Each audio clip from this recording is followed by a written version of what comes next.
Bold leaders, no buzzwords, no BS. This is Mastering Workplace Culture, real talk on crafting workplace cultures that deliver results. Each episode, we go beyond corporate speak and talk with leaders who've actually done it. Those who've faced breakdowns, made bold moves, and built organizations where respect and results carry equal weight. If you're ready to challenge assumptions, gain actionable inspiration from proven mentors, and build a workplace culture that actually works, this podcast is for you. Welcome to the next episode of Mastering Workplace Culture. I'm one of your hosts, Chris Edmonds. I'm joined by Mark Babbitt. Hello, everyone. And we're delighted to be joined by the fabulous Tim Jackson. So Tim, please say hello. Hello, Chris and Mark. Glad to be on with you. Look forward to the conversation. Absolutely. This is going to be terrific. So let's get right into, let me give you a bit of background on Tim Jackson. Tim served 30 years in the automotive industry and 35 years in association management. Of those, 18 years overlapped as Tim served as president and CEO of the Colorado Automobile Dealers Association, trade association for 400 motor vehicle dealers across the state of Colorado. At CATA, Tim produced the annual Denver Auto Show for 18 years, and it's the third oldest new car show in the country, which dates to 1902. That's pretty cool. I did not know that. Tim has been a private pilot and aviation enthusiast since the age of 19. Tim was recognized in 2020 by Automotive News as an automotive all-star, which is pretty darn cool.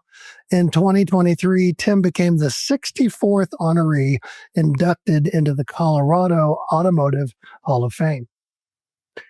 And we're going to loop in and talk about Tim's best-selling book that chronicles 125 years of advancements in personal mobility. It's called Dude, Where's My Flying Car?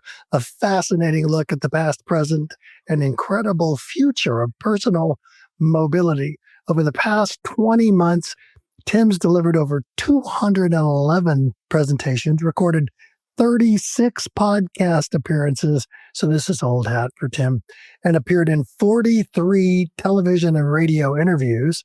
And Tim advises local government officials and the business community about opportunities related to transportation and mobility, especially the emerging industry of advanced air mobility, also known as flying cars, and urban air mobility, also known as air taxis.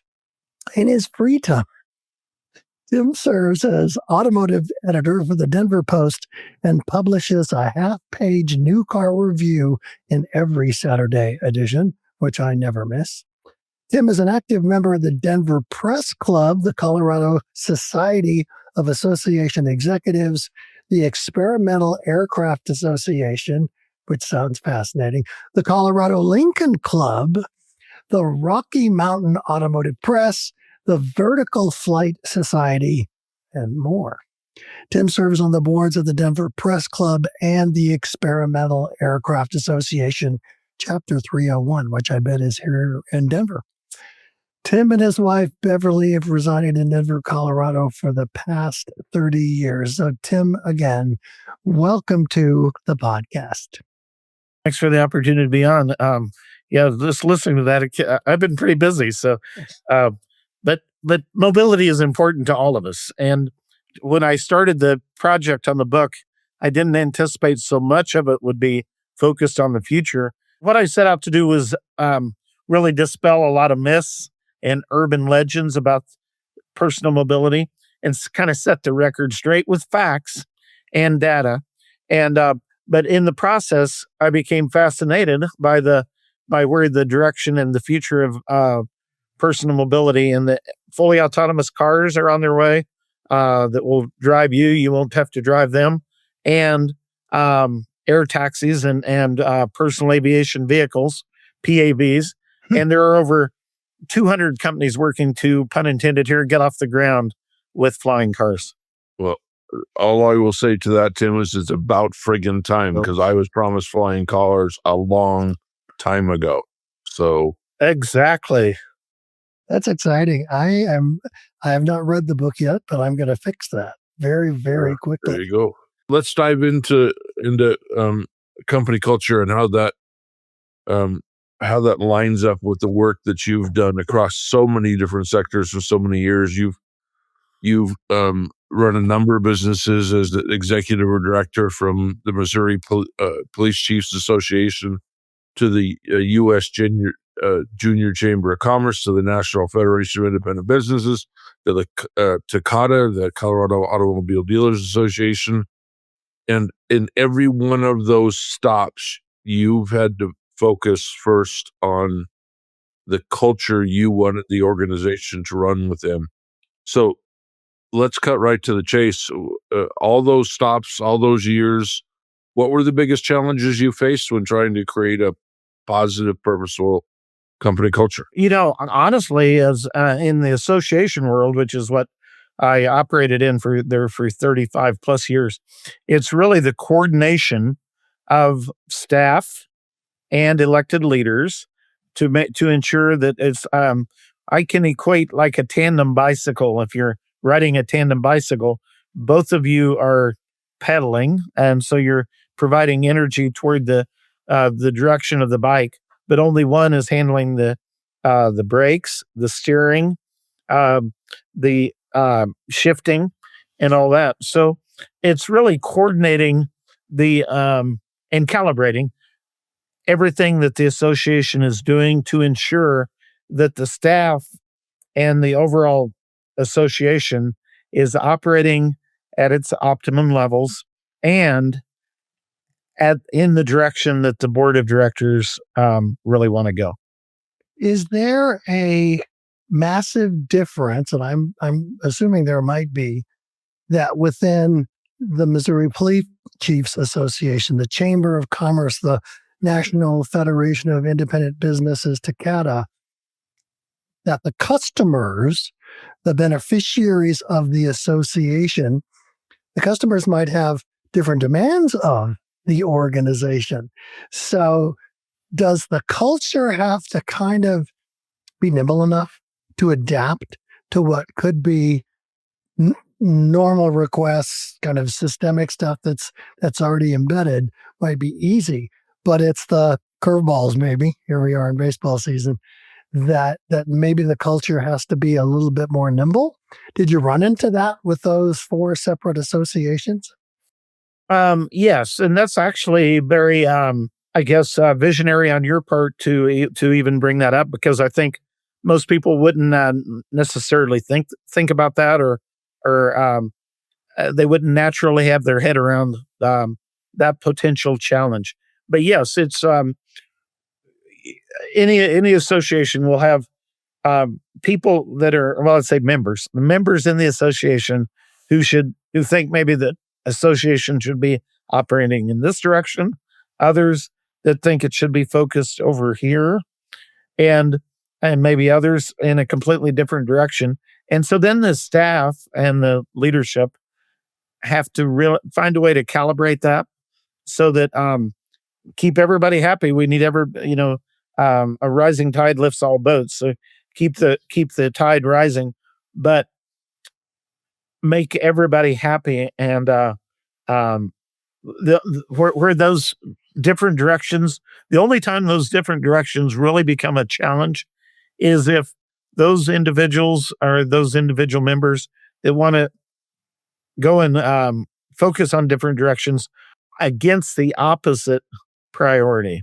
So in other words, if they're okay with, yeah, well, we're going to go do this project over here and that's going to be a priority, but we also have the bandwidth to do this one over here, and that will be a priority too. And our staff and our leadership will ensure we get them both done. And frankly, that's what I was able to do in all those years is make sure that we were meeting the needs of all the members. And there were very few times that there was any difference in the overall priorities.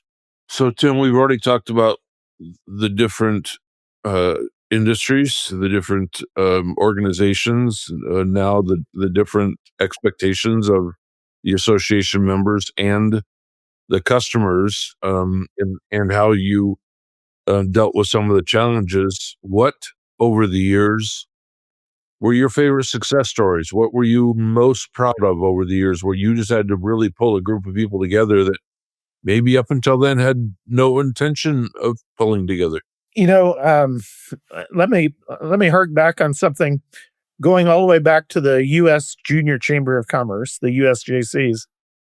One of the projects that we took on at that time, and this was now over 30 years ago, was one that we worked with the National Association of Convenience Stores to run a public relations campaign to say if you're underage, you cannot buy tobacco products, say at the convenience store or the grocery store. So we started a campaign that was called We Card. And the We Card is we're going to card you if you're trying to buy tobacco products. And we don't sell them to underage customers. We still see those signs in the store today. I was just going to say that. I walk into a convenience store almost every day, and they use the exact same sign. Usually a branded campaign like that has a shelf life, as they call it, of 2 to 3 years, maybe 3 to 5 years, but now it's been 30 years. So I would put that in as a big success story. And before I leave the JCs, one other deal that we did, one other project that we took on at that time, and it's still an issue today, but it's still a priority, should be a priority for all of us, and that is Social Security reform. Because that was the Young Persons Leadership Training Organization. They're paying the freight on the Social Security, but there was a concern that Social Security would not be there for them when they're old enough to receive it. So we started a Wake Up America bus tour. We wrapped a motorhome with the American flag and the campaign branding for the Wake Up America. And we produced 1,600 events across the 48 contiguous states. That motorhome, or we called it the bus was in all 48 states. Some states as many as 6, 8, or 10 times. Some states 2 or 3 times, but it was in all 48 states. And it made all the major events. The Fiesta Bowl, the All-Star Game, the Super Bowl, the Indy 500, the Daytona 500, the Republican National Convention, the Democratic National Convention.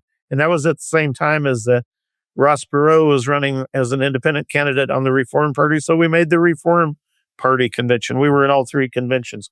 And we were at the Iowa caucuses and the New Hampshire primaries. And we were doing town hall meetings at all of those events.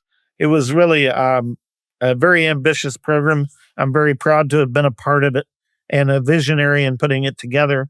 And nothing like that had ever been done before. And I don't think anything like that on the part of USJCs anyway has ever been done again since. Let me fast forward to the auto dealers because that's much more recent. But with the auto dealers, it's a lobby organization.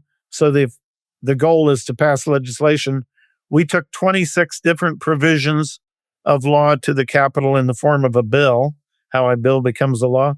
Well, all 26 provisions were enacted over my 18 years. So that was 26 for 26. And out of a 100-member legislature, all 26 were enacted by over 90% of the 100-member voting legislature. So 90% of the votes. So 95-5 or 98-2 or 92-8. Tim, I'm starting to think I wish, you would have done something important with your life. Right. Well, Chris alluded to the auto show too. The auto show, during my time there, we doubled the size of it. We doubled the footprint. We doubled the attendance. We doubled the revenue. We doubled the show. Let's say the show exhibits. So we doubled everything about the show. Now it's not where it used to be when I was running it, but it is still a great show, and it does have a lot of history, as Chris said. Absolutely. What a body of work. I mean, overall, you must be incredibly proud. Well, actually, I am very proud of that. I am totally proud of that.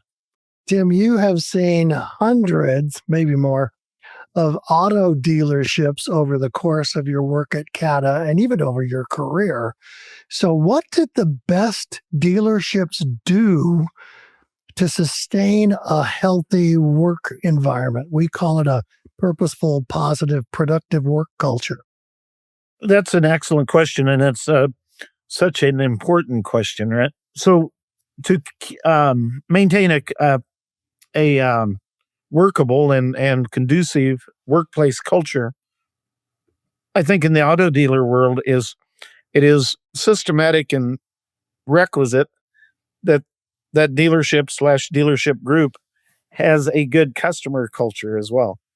Hmm. And because they have to have something that will connect those employees on that staff that make up that corporate culture to the end product and that the end user, and that's the prospective buyer or service customer or parts customer in that dealership. And so I would say that the most successful dealers, and there are some that are extremely successful and also very popular with the public, are those that paid the most attention to the consumer and to the dealership staff. Um, and they do that. It's all one fell swoop. It's not like, oh, we're going to go do that for the customers and we're going to go do that for the staff. It's all a part of the corporate culture within that dealership/group. Well, I don't want to get into naming names because I'd leave somebody out, but there are names that are synonymous with good customer service and corporate culture in this market and across the state of Colorado.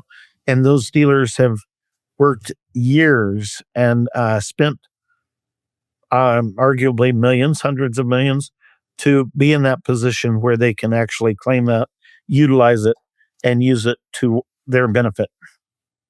So, Tim, I don't have to tell you that car sales is an industry that in some places has an interesting reputation.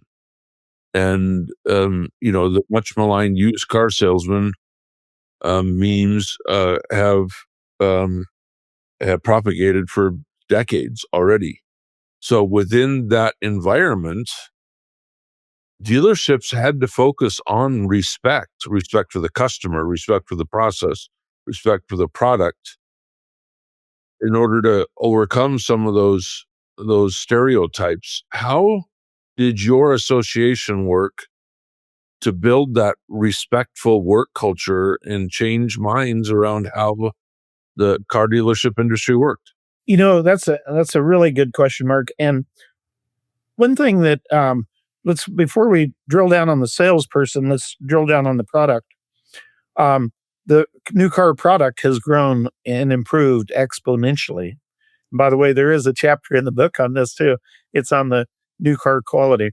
So 30 years ago, the expectation on a car was that you would buy a car today, and once it got to 100,000 miles, it would be deemed very little value to gift to a friend or relative or to trade in on your next new car. And that has completely changed now to where 100,000 miles on a car, that car is barely broke in. I would often get calls from friends or relatives or just a public member at large in the association and say, I'm in the market for a new car. Tell me which ones I should stay away from. Don't tell me which one to buy, but which ones should I stay away from? And I said, what do you mean? Well, which one will cause me problems? And I had to tell them a new car, a bad car would not make it in the new car market today. A bad car will not make it. So there's no car I can direct you away from. Maybe some are better than others, and maybe some have a reputation for being better than others. But there isn't a new car today in a showroom that you couldn't have a reasonable expectation that if you drove it out of that showroom, that the car would still be good and serving you as a daily commuter, a daily driver at 250, 300, or even 350,000 miles. So that's three times. And that's evidence. And here's two bits of quick evidence. One is the average age of the fleet. The fleet average today, as we sit here and have this conversation on a podcast, is now almost 13 years. The average. So that means That doesn't mean you'll see some cars that are 13 years old. That means for every new car that hits the road, there's a car out there 26 years old that's pulling that average to the 13. So and just 20 years ago, the average age of the fleet was only 9.2 years. So in the past 20 years, the average age of the fleet has increased by 50%. And so it's a demonstration of quality.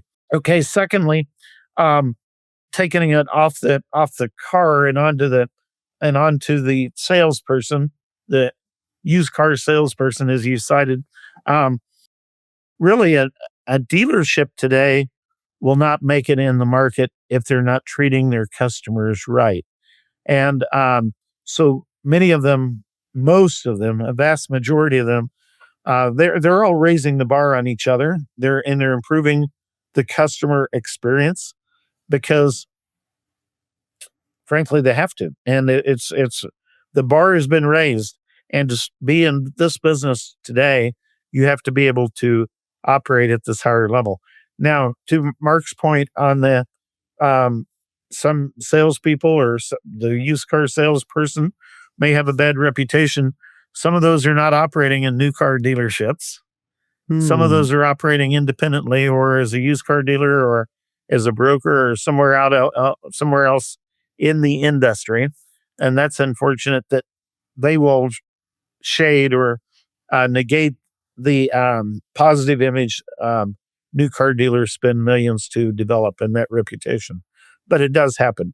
So I think when it comes to culture, the dealers that are the most profitable, the most successful, have the most business, sell the most cars, are those that have figured out that both the corporate culture for the staff and everybody that's coming to work and showing up, punching the clock and all that every day, but also for the customers. So they're keeping the customers happy, they're keeping the staff happy, they're making money, and they're going to be here they'll be here tomorrow, next week, next month, next year, and next decade. Well, I wanna share my most recent experience. I've been a Honda driver for a long, long time, and way back when, in my leadership development days, Honda was one of our clients. So we would go to plants, Toronto, Marysville, Ohio, etc., and we would see these cars, especially if there was a research and development function on that plant, with the cladding and the interesting camouflage around the bodies, because of course Automotive Press would be trying to figure out what the new models are going to look like, that kind of thing. And so I remember, boy, this is probably 2003, where we were up in Toronto, and there was this interesting new pickup truck, which was Honda's first back then. And I thought, I can't tell exactly what it looks like, but that would be a cool car to have. So in 05, I bought one of the first Honda Ridgelines, Right. and we've pretty much had one ever since. So my old one, 2020, I decided to trade it in, not because it was, too old. It was that I had decided I wanted a lease. I'm 74 and I'm thinking, why would I buy a car that I might, quote, plan to own for 12 years? I don't even know if I'm going to be driving in 5 years.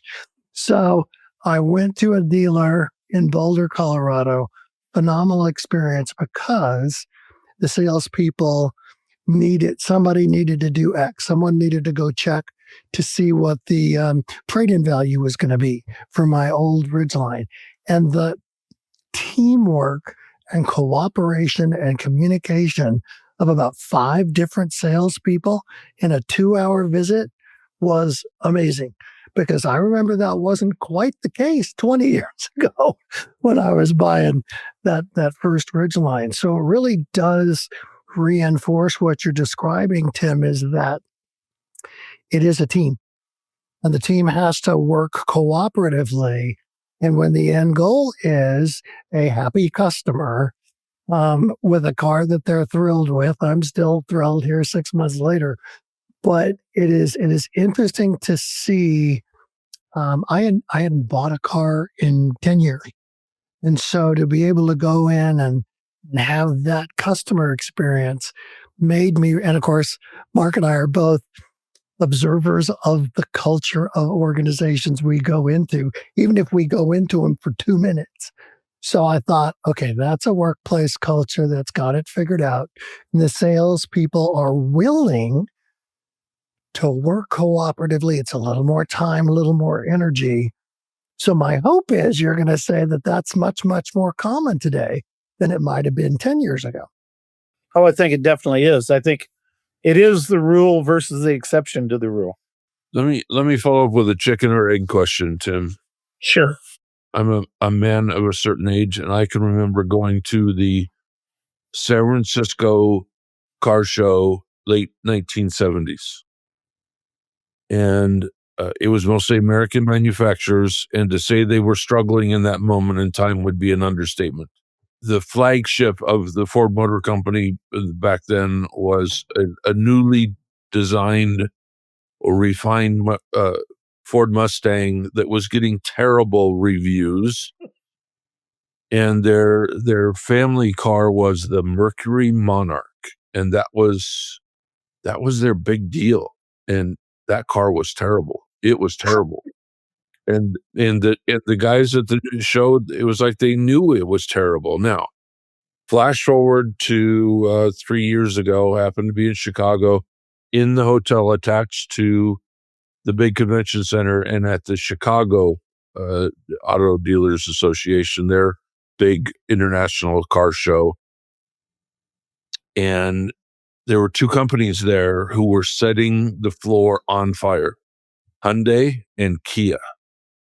And even the Toyotas and the Fords and the General Motors guys were looking at their dashboards, looking at the technology, looking at the design lines, and going, holy crap, the bar has been raised.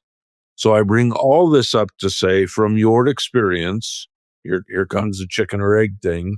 Do we need to produce a line, no matter what industry we're in, where people clearly have a ton of pride in representing that line? And is company culture born from that? Or is it the other way, where we have to take pride in the line no matter what and hope that people come along for the ride? Well, that's as they say, the $64 million question, isn't it? Well, I think first off, I think it's imperative, and this goes to what I was trying to communicate earlier, and that is those terrible quality cars that you cited that you saw at the San Francisco Convention Center, which would be the Moscone Convention Center today, um, and you name names and all that. So those cars wouldn't make it in today's marketplace. I don't think they would. And the cars that have been less than effective or less than expectation level fail, and they fail pretty fast, and that's very costly to the automaker. So even though I don't think it's the motto of each one of the automakers to let's don't make bad cars, they know they have to make good cars, and so they're operating on a much higher level, a much higher plane today.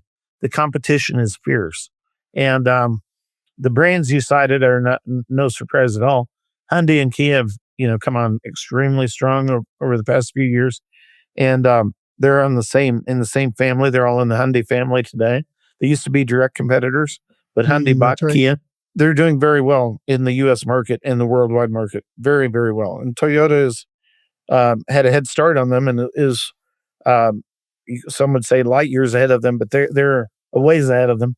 But that's in volume and in reputation as well. And Honda's right in there as well. So and there's others. So but again, the poor quality product or the poorly engineered product or the lack of longevity product would not make it in today's market the way you cited what you saw in San Francisco. And that it's a good thing that we're beyond that. It's a good thing that the quality of the new car product has grown so much. The complaint we get today, that the one of the big issues in the industry today and I personally think it's a big issue as well, and that is the average transaction price. The average transaction price has now gone over $50,000. Again, that's average. So that means that everyone that sells at 25, there's another one that sells at 75. To pull that average to 50, it's over 50,000. It's 50,000 and change. Let's say 50,200 or 300 or whatever. But just 40 years ago, it was still under $10,000. So that gives you an idea how fast that's increased. And That's crazy. I think from an industry standpoint, I'm not saying this as an outsider and throwing bombs in. I think the industry knows this. Everybody in the industry knows this. The industry has to find a way to have the higher quality, the higher level plane, but to bring the cost of that production down. Well, and that speaks to culture as well, because now you're talking about engineers who could be in Japan, who could be here in the States, could be in Germany, etc., being able to look not just at the cool new features. How do we duplicate what Hyundai and Kia were doing, and what are they doing now, and how do we incorporate that and lower our costs by 20%? Because that might actually lead to a lower transaction fee to the end user. But that could be challenging because you've got engineers that have trained for 30 years to do X, and now they've got to figure out how to do it much, much less expensive. Are there some automakers that are better at that? Is that maybe why Hyundai and Kia made such a huge impact 10, 15 years ago? I think so. I think, well, they probably have a reputation of being more affordable than some in the marketplace. I think actually their price points are probably very similar to their most direct competition, and that gravitates to them. But what they have done is the creature comforts on these cars and the overall quality has just grown exponentially. And you'll hear people say, "Oh, my car will almost drive itself." Well, some of them will, and it won't be long that they actually will. But there's now driving technology where you can take your hands off the wheel, and I'm not recommending you do this, and it shouldn't be done, but close your eyes and lean your head back, and your car will take you where you're going. We're not far away from that, but It's exciting. there's also a lot of other technology in that, both in cabin and under the hood, that continues to get better and better. And the new car quality is a trend that will continue for the foreseeable future.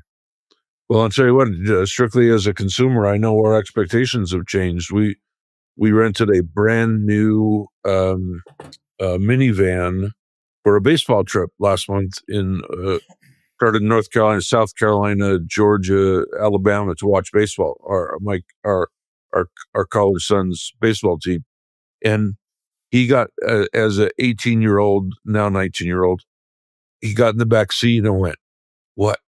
No backseat heaters? My butt's going to be cold?" And I went, "Are you kidding me? At 18 years old, I drove a Ford F-150. I was lucky to have a heater, dude. I don't know At all. Yeah. right?" So expectations have certainly changed too. Well, and right. And that also brings up a point. And I had an article or opinion column published in Automotive News about 8 months ago, calling on the industry to get back to more affordable cars for the masses. That doesn't mean you can't have the luxury brands and everything is tricked out as the customer is willing to pay for, but to always have the affordable option for those who can't. But we all have to realize too that one of the reasons for the dramatic increase in the cost of new cars is because of what you cited, Mark, the expectation of the consumer. Because, oh, we can have those heated seats. Oh, we can have those intermittent wipers that come on at the touch of a drop of rain. Or we can have the autonomous technology, or we can't have the electrified power source for the drivetrain. So all of these different technologies cost money, and they all tend to drive up the price of the car. So it's like the old adage, we want to have our cake and eat it too. We want to have the car that's fully loaded and it's completely tricked out. We'd like to pay the price for the entry level two-door coupe. That makes sense. That makes a ton of sense. Well, I want to inject something because, Tim, you've watched changes in the automotive industry very, very closely for the last 18 plus years. And I was very excited at Honda doing EVs that looked very interesting. And that was probably debuted 2 years ago. And apparently last month, they decided they're no longer going to produce those. And it sounds like they are backing off from EVs. Are other automakers going to follow that trend? Is it risky? Yeah, it's basically kind of a free for all out there right now. But two things, and I've been around the whole electrification movement. Just for full disclosure, I love electric cars. I personally had 7 of them so far myself, and I test drive a lot of electric cars. Doesn't mean I don't like gasoline powered cars. I still do, but just I think the future of the industry is moving to emission free cars that are high performance. And I think the way they get there is through electrification. But that said, that does, of course, additionally drive up the price some on the vehicle. And now, because of the federal incentives having gone away, a lot of states' budgets are really tight. So a lot of state incentives are going away, including Colorado's has been dramatically reduced. So and some of the regulations where the manufacturers had to produce so many zero emission vehicles based on their overall volume. A lot of those requirements have gone away. That's caused a lot of automakers to rethink their electrification plans. And so Honda and Toyota and Subaru and Ford and General Motors and really about everybody has gone in to recalibrate and see where they're going to be. I think the ones that do the best on this, let's say, bumpy road that we're in right now are the ones that can visualize where the market's going to be the best visualize where the market's going to be in the next 3 to 5 years.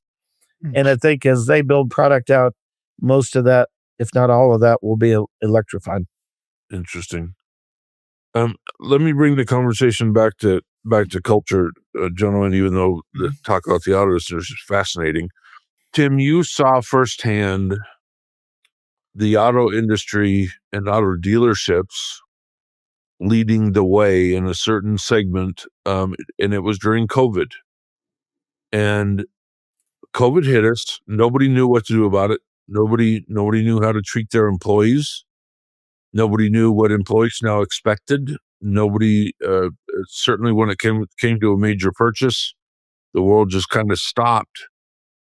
And yet it was auto dealerships at the time who got a lot of positive recognition for saying, you know what, it's a little slow out there right now. And if we don't treat our employees very, very well, if we don't treat our communities well, we're going to lose them.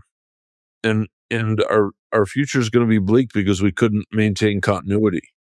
And so it was the auto dealerships who led the way in COVID-inspired workloads. And, everything from mask wearing to work from home as much as you possibly can.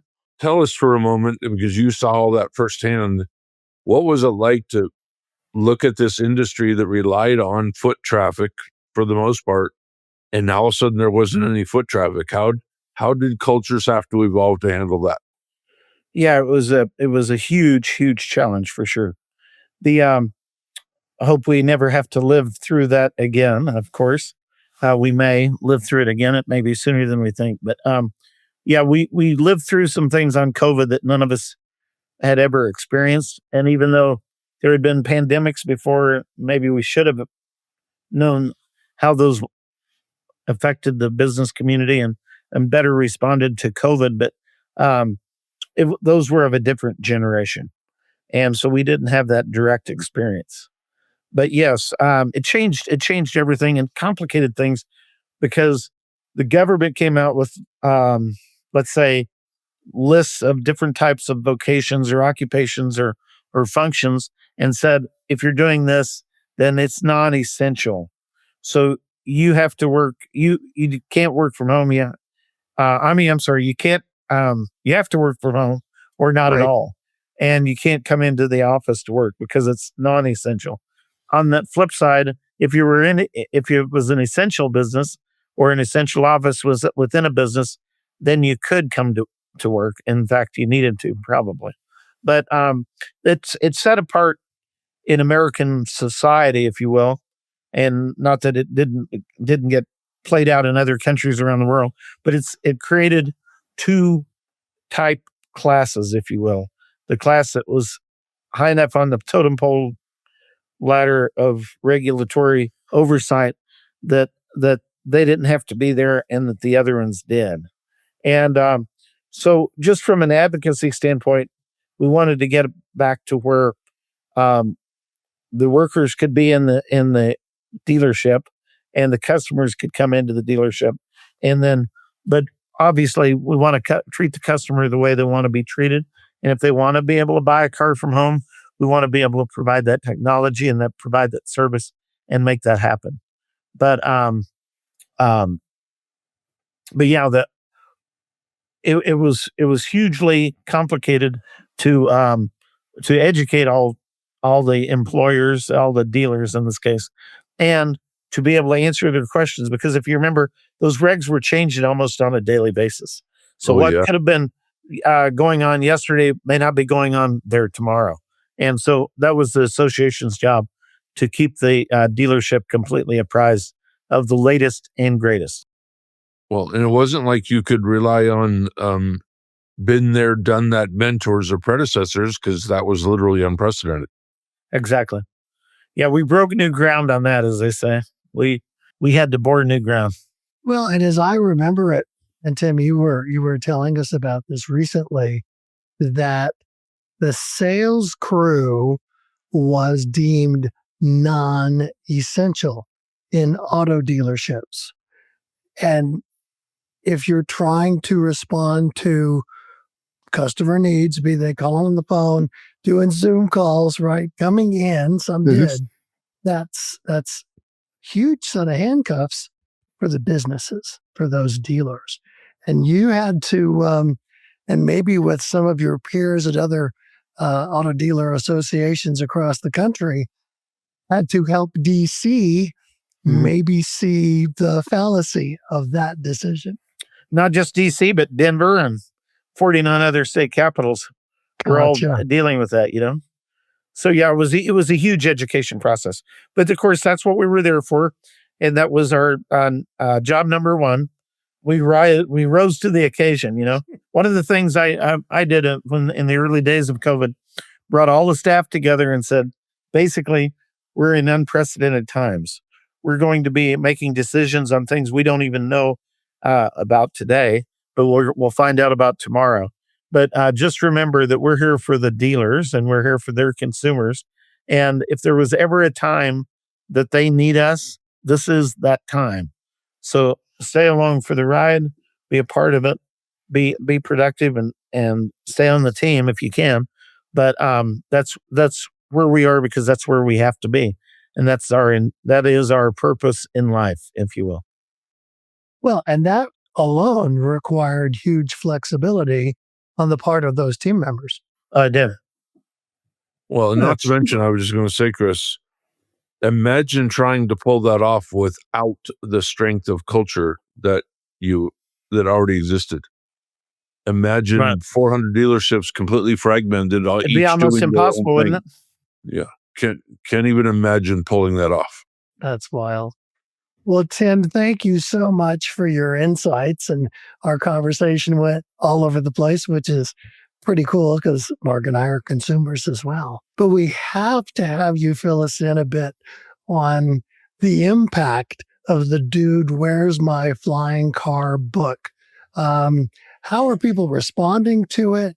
Are even automakers responding to the data you present? They are. And in fact, in some cases, they were already there on some of this. So like the book on the cover, and this, I've moved from a skeptic to a believer.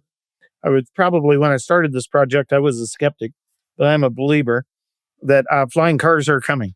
And I've moved from the basic question of if it's going to happen to the more immediate question of when. And what has moved me is where the investment is coming from to make that happen. And the investment's coming from three distinct industries. And those are aircraft manufacturers, including Boeing, Airbus, Bell Helicopter, Textron, and Embraer out of Brazil. Secondly, the airlines, including, but not limited to, United, American, Delta, JetBlue, and Southwest here in the US of A. And then followed by the automakers. And that includes Honda and Hyundai and Kia and Toyota, Mercedes-Benz and BMW, VW and Audi, and Stellantis, the former Chrysler. And then they're cross-investing. So like the one on the cover is invested in by Delta Airlines, by Toyota, and Toyota has over $1 billion invested in Joby Aviation. So it really opened my eyes up to what's going on. And if I hadn't been to their headquarters or their factories, met their CEOs, and spoke at the Oshkosh Air Show last year and other things, I wouldn't have realized just how close we are to having these vehicles in the air. And it'll be a game changer. It really will. I have to ask, is there an awareness that a low price of entry is going to help increase people's experience with those? This is not probably cheap technology. It's not cheap technology. No, you are correct. I'm preaching that to them as well. That you've heard the phrase, and I think it's a really important phrase: less is more. So the less you have to charge out the door on this new product, the more of the new product you get out the door. So less is more. And I think they get that, but there's obviously, all of them have huge initial investment that they have to keep an eye on. How do we recover our initial investment? That'll all come back to them multifold, I think, over time, for the most part. But they do have to, from a fiscal standpoint, figure out how they get the ROI, the return on their investment. Yeah. What's your guess on when might we be able to go rent flying cars in our local communities? Specifically, what Chris wants to know is when is Mark getting his damn flying car? That's what Chris wants to know. That's what I want to know too, by the way. And I'm serious about that. So they're coming in two genres. One genre is the personal aviation vehicle. Some of these you could land in your driveway, park in your garage, throw in the back of an F-150 or a Silverado pickup, and take to the mountains or the beach on the weekend. They're already being produced and they're already being sold and delivered. Although it's onesies and twosies. It's not hundreds or thousands. It's very limited production. But Jetson, there's a company called Jetson based in Italy. There is. Yeah. And I've met the CEO. I've sat down with him one-on-one for an hour conversation about a month and a half ago in Las Vegas. It was a incredible experience. But the others, the other genre is like the air taxis. So think of them as an autonomous aerial Uber or Lyft to go to the airport or to go to another point around the neighborhood. So most of these around the community, most of these are going. The sweet spot will be a range of 60 to 80 miles, but they'll have typically a range of about 90 to 100. But they are battery electric. They're much more like a helicopter than they are a car. A car, exactly. Like a Waymo with wings? What's that? Like a Waymo with wings? It's a Waymo with, yes. It's a Waymo. That's a good way to put it. It's a Waymo, but more than wings. It's a Waymo with multiple motors instead of one big jet-powered motor and one big jet engine powering that motor. it's much smaller electric motors. And those electric motors are dispersed around the vehicle, and the motors are dispersed around the vehicle. So instead of one big prop and one big jet engine, you'll have 6 or 8 much smaller props and electric motors or electric batteries, battery electrics powering the technology. And which sound like drones kind of design. they are. You're very intuitive. Where bicycles were really the precursor in modern society, the precursor to motorcycles, airplanes, or when we rent cars and trucks. The drones are the precursor to the flying cars. So none of these companies like to be called a passenger drone company, but essentially they are. That's exactly what they're developing out there, like a passenger drone, and they will just by their nature, they will get you there much faster, much quieter. I was asked after a presentation at the Biltmore in Phoenix. First question came in. Tim, I get you what you're talking. They're called technically VTOLs, and that's vertical takeoff and landing vehicles. I see what you're talking about, these VTOLs, but we've already got helicopters. Why do we need them? And I said, that is an excellent question. And I said, if that didn't come through in my presentation, it should have, and I need to make that here. I said, if you think about if you would have come into the Biltmore this afternoon for this lunch meeting in a helicopter, if you landed, by the way, at the Biltmore in a helicopter, if you landed at 3:00 in the morning, you woke everybody up in the entire resort. And if you landed at 3:00 in the afternoon, which would be closer to lunch, then you've dusted everybody off for at least a 2-block radius from where you're landing. So here's the differences. A helicopter operates on one big prop and one jet engine. These operate on much smaller. They're not called. Well, the helicopter is rotor, but these much smaller props, and so there's multiple props. So that creates redundancy, and redundancy creates or improves safety. So you can lose a prop or you can lose a motor in the air and still be able to fly it, still be able to fulfill your mission. And so that's one big difference. Secondly, helicopter, as you said, Mark, earlier on wings, helicopters don't have wings. These will have wings. And the wings, the purpose of the wings, the wing carry, people don't realize this on other aircraft, the 737, and whether it's commercial aircraft or personal airplanes, the wings carry a lot of the weight of the load being traveled in that vehicle. And without them, the rotors, or in this case, the props, would have to work a lot harder just to keep it in the air. There's a lot of energy dispensed just to get it in the air.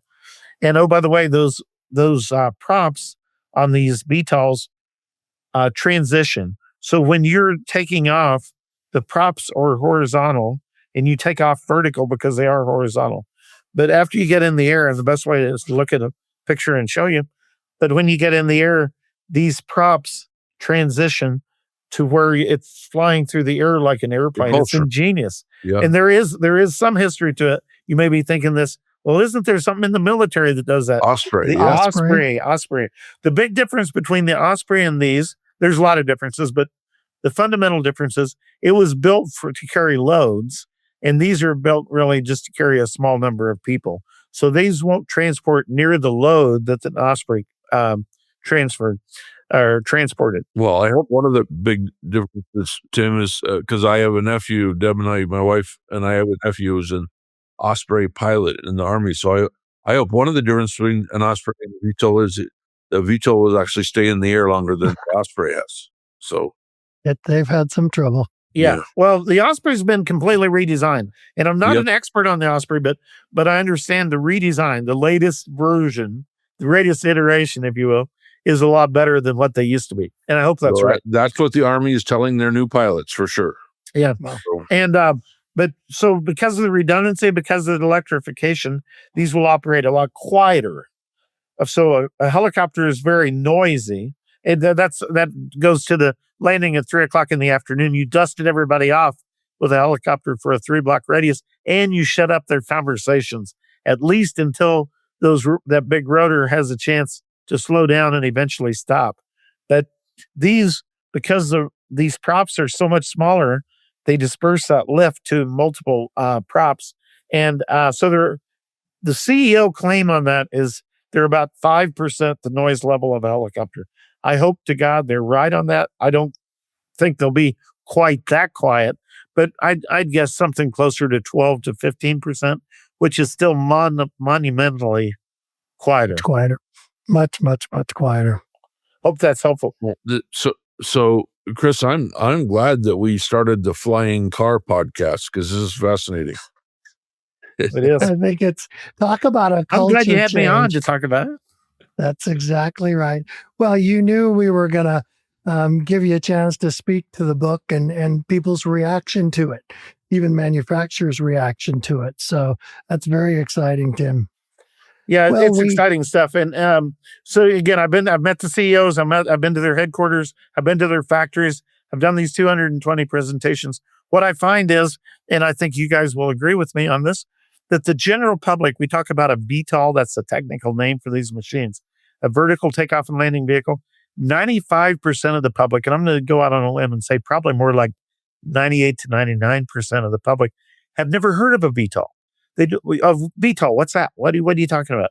So I'm on a basic education. I'm on a mission to inform the public that this is real and it is coming. I mean, I am a believer. I'm no longer a skeptic. There's no doubt about that. Well, Tim, this has been very, very helpful. And yes, we have talked about the quality of workplace cultures in auto dealerships, in manufacturers, engineering houses, and everything in between. So we are very grateful for your passion and your time. Mark, anything to add?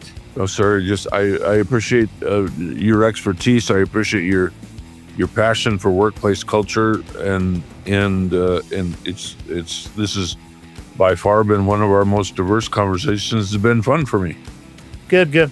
Well, if you ever want to talk more about it, I'm always there. And but yeah, I'm on a mission to educate the public, and I'm doing that every day in one way or another. And it's baby steps, but we are educating a lot of people. Yeah, making progress every day, Tim. Well, again, Tim, thank you. We much appreciate your time and energy. And listeners, we appreciate you, listeners and viewers. Please stay tuned for the next episode, or even past episodes if you haven't caught them yet. On masteringworkplaceculture.com, we publish new episodes every Tuesday, and we appreciate your support of the show. So until next Tuesday, take care. This has been Mastering Workplace Culture. No jargon, no corporate fairy tales, just leaders who show their scars and celebrate their wins.